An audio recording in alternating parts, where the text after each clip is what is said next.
بسم اللہ الرحمن الرحیم رب اشرح لی صدری ویسر لی امری واحلل عقدۃ من لسانی یفقہوا قولی۔ استقامت کے مفہوم کو بہت اچھے انداز سے حضرت نے فرمایا اور بیان کیا ہمارے سامنے۔ استقامت اللہ تبارک و تعالیٰ کی ایک بہت بڑی نعمت ہے، بے شک، اور استقامت کسی بھی شخص کو مل جانا یہ بہت بڑی سعادت ہے۔ استقامت کو ہم اس تناظر میں دیکھتے ہیں کہ سورہ ہود کے حوالے سے آقا کریم علیہ الصلوۃ نے ارشاد فرمایا، شیبتنی ہود، مجھے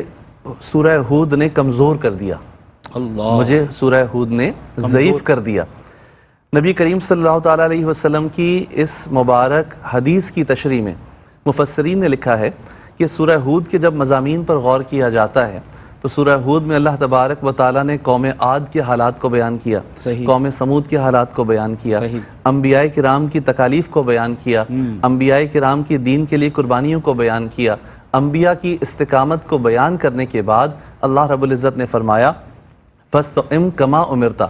کہ اے حبیب علیہ السلام جو آپ کو حکم دے دیا آپ اس پہ استقامت اختیار کریں۔ اس سے آپ اندازہ لگائیں کہ استقامت یہ کتنی بڑی اللہ تبارک و تعالیٰ کی طرف سے ذمہ داری ہے۔ یہ سابقہ انبیاء کرام کا بھی ذکر کیا کہ جو انہیں حکم دیا گیا تھا وہ اس پر قائم رہے، حالات کا مقابلہ کیا، اور نبی کریم رؤوف الرحیم صلی اللہ علیہ وسلم کو بھی یہی فرمایا جا رہا ہے کہ آپ بھی استقامت کے ساتھ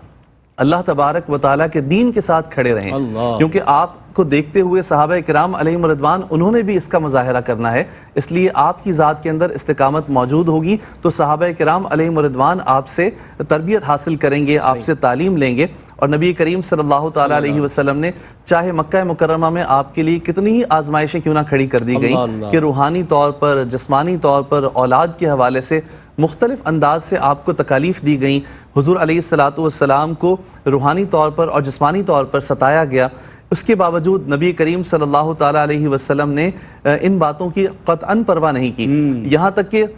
بڑے بڑے آپشنز آپ کو دیے گئے کہ آپ اس کام کو چھوڑ دیں، دین کی دعوت کو چھوڑ دیں، اگر آپ کہیں گے تو آپ کو سردار بنا دیا جائے گا، مال و دولت کہیں گے تو ڈھیر لگا دیے جائیں گے۔ حضور علیہ السلام نے فرمایا کہ میرے ایک ہاتھ پہ چاند اور ایک پہ سورج رکھ دیا جائے تب بھی میں اللہ تبارک و تعالیٰ کے دین کی دعوت اور جو مجھے ذمہ داری دی گئی ہے میں اسے نہیں چھوڑوں گا۔ قرآن مجید فرقان حمید میں وہ لوگ کہ جو اللہ تبارک و تعالیٰ پر یقین رکھتے ہیں اور استقامت کے ساتھ اس پر قائم ہو جاتے ہیں، ان کے لیے فرمایا، ان الذین قالوا ربنا اللہ ثم استقاموا تتنزل علیہم الملائکہ، کہ جو لوگ کہتے ہیں اللہ ہمارا رب ہے پھر اس پر قائم ہو جاتے ہیں، ڈٹ جاتے ہیں، ان کے ذہن میں نہ کوئی شک ہوتا نہ تردد ہوتا، کیونکہ جب شک آ جاتا ہے تو پھر عبادت میں عبادت کی حلاوت نہیں رہتی،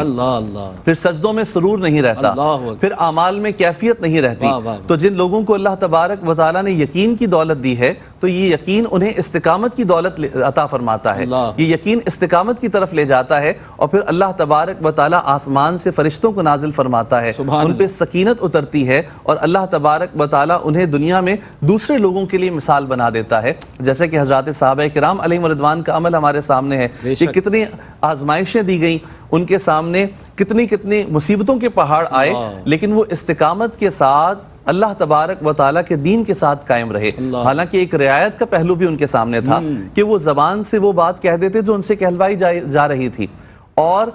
جو ہے دل کے اندر ایمان کو قائم رکھتے، لیکن انہوں نے بھی اختیار کر سکتے تھے، لیکن انہوں نے عزیمت پر عمل کیا۔ حضرت سیدنا بلال رضی اللہ تعالیٰ عنہ سے کسی نے کہا کہ اے بلال، تم پر اتنی تکالیف اور اتنی آزمائشیں تم پر آتی ہیں، تم کیوں نہیں زبان سے ان کی طرح بات کہہ دیتے؟ تو انہوں نے بڑے آسان لفظوں میں بڑے